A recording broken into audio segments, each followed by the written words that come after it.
Relish, pleasing or zestful flavor. A quantity just sufficient to flavor, to be pleased or gratified by, enjoy. We are hoping that what we bring to your table today might add some spice to your life. Welcome back to another episode of Relish. I am Rowan Miller. This is Pastor Don Patterson. How are you doing, Don? I'm doing good. Yeah. And this is the time of year that my mom used to make relish. Oh, yeah? Yeah.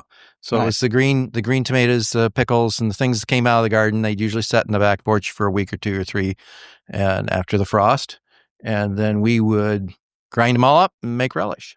Yeah, have them all ready for winter, the cold months. Mm-hmm. Hot dogs. Right. Got to survive the miserable Midwest winter somehow. That's right. Yeah. And I wasn't even in Iowa then. It was in Kansas. Right. But we had winter in Kansas, believe it or not. And hamburgers with relish on it. Oh, man. That does sound good.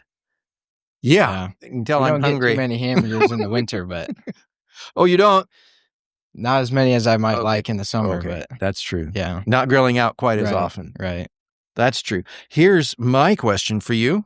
All right. What has been your approach to reading the Bible, and has it changed over time? Yeah, so there was in the January, February, usually our church would, even before you had come, we'd do community readings. So I would usually join the church for those. Cool. And then when I was younger, I kind of only did it in January, February. I didn't necessarily have a set plan or make a point to read every night or every morning when I woke up, but kind of grown into that more, and been gifted several devotional books that neat. kind of work through. I know our youth group went through one of the Rooted books, and so you read a page or two and have some short question answers and discussions. I enjoyed that. So good. Somewhere, yeah. Usually the devotions will have a set of verses or whatever that go with them. So then, so you're not just reading. I'll jump into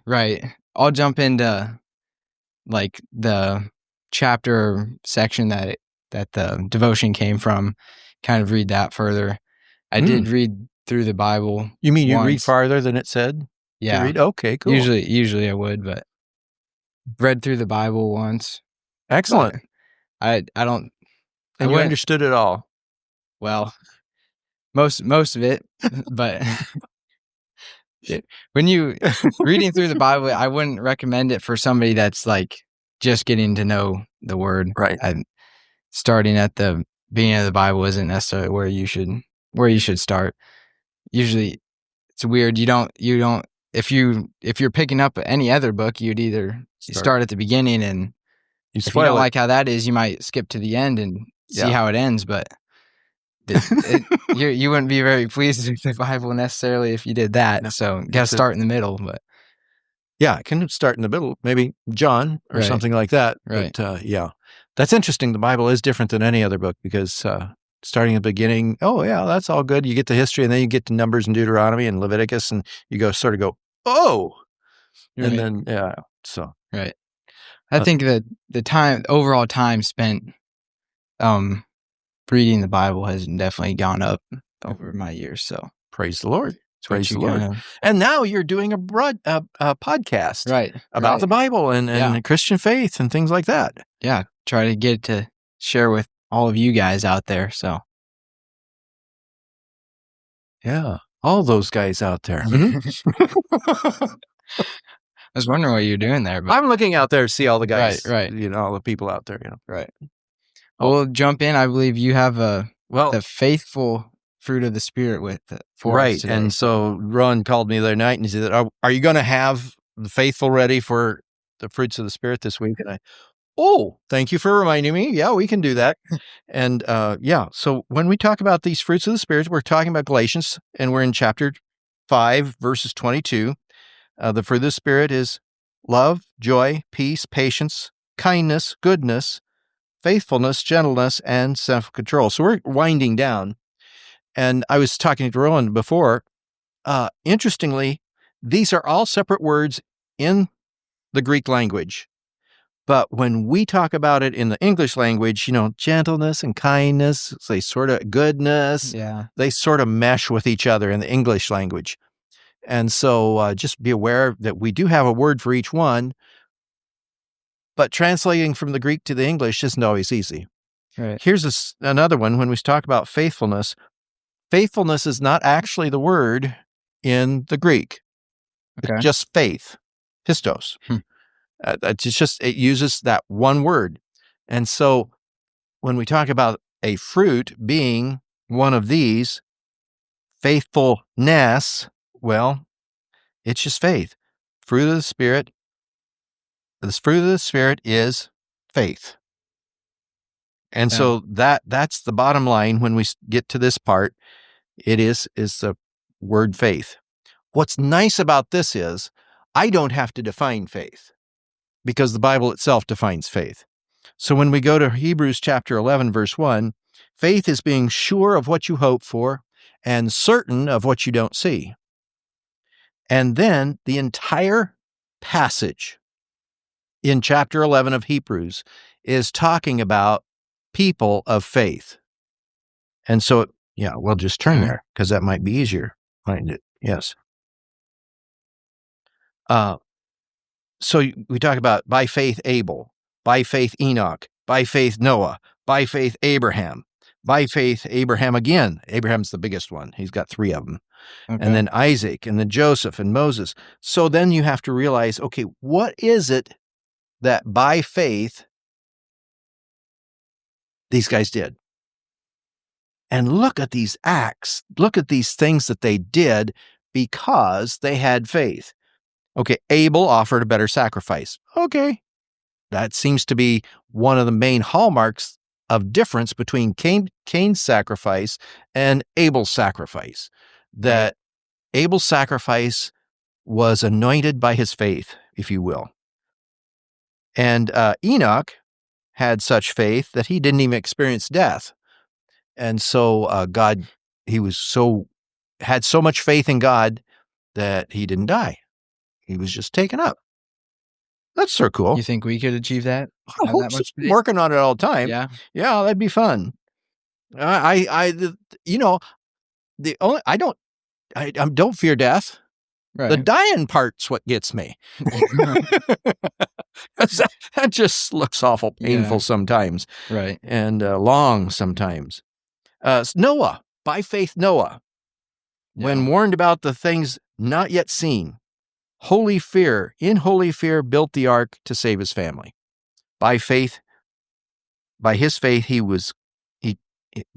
condemned the world and became heir of the righteousness that was to come by faith. Okay, let's put that one in perspective, because that's probably most helpful to us, as well as what happens with Abraham. When faith powers us, if you will, to do things that are beyond what reason can imagine, it's real stuff. Okay, so Alex had faith. He developed a podcast. Right. And then he got us in the podcast, and that's faith. It moves you to do something outside your comfort zone, but it moves you to do it. Noah was moved to spend over 100 years and a lot of manpower to build a boat when there'd never been a boat before, for a rain when there'd never been a rain before. Mm-hmm.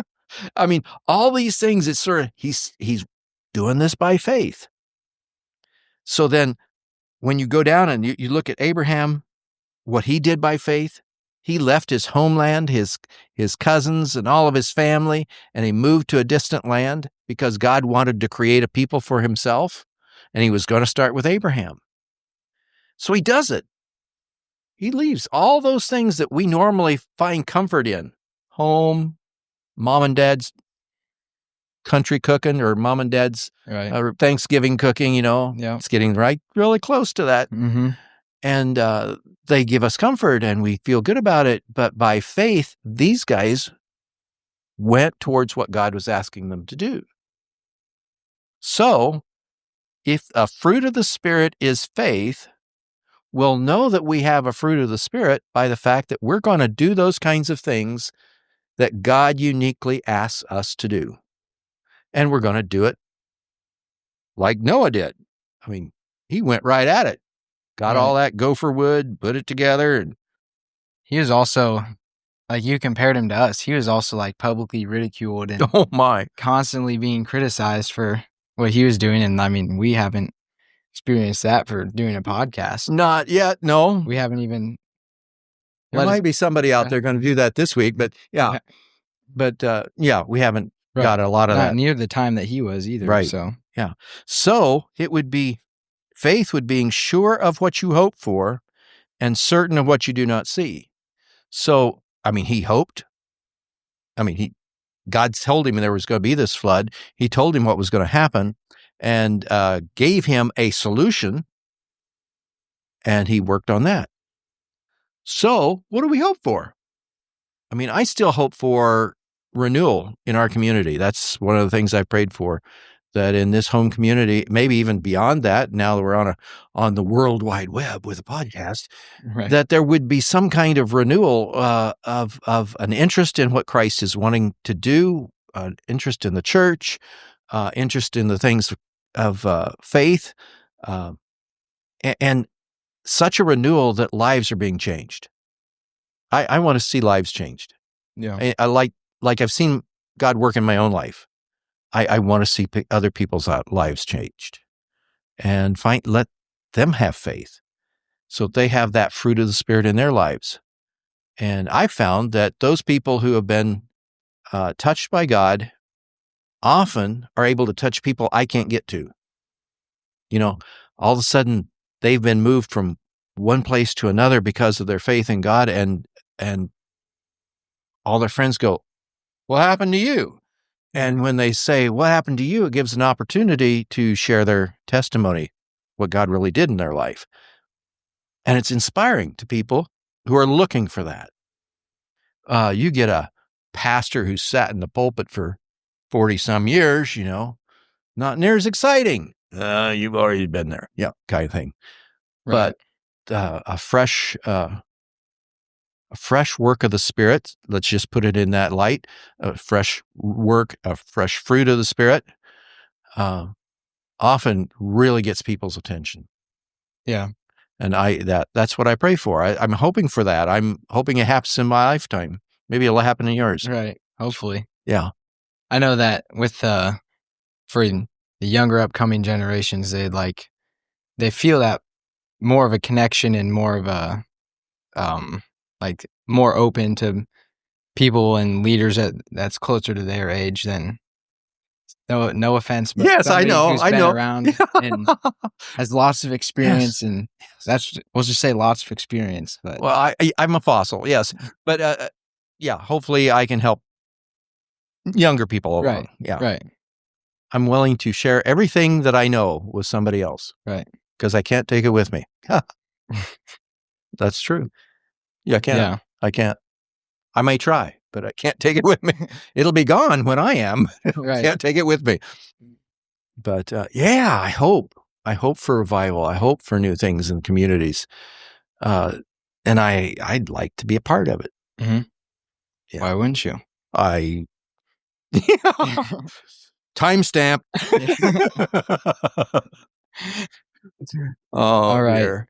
Well, I believe that'll wrap it up for our faithfulness episode. Hope you guys continue to enjoy the fruits of the Spirit. But yes, in real time. Yeah. This was faithfulness next week, so stay tuned for that next one, and let us know if you have any other special episodes that you want Don to be able to prepare for ahead of time. Oh, that's true. So, because we like to keep him on his toes, and it's very hard to do that. Yeah. Yeah. Keep me on my toes. Yeah. See how fast I fall off. Yeah. That is it for this episode. We'll see you next time. Thank you for joining us for this podcast. Feel free to become part of this ministry by sharing it with others. Our goal is to help each other grow deeper in our understanding of who God is and His calling to us in our daily lives. Thank you again for joining us, and may God bless your day.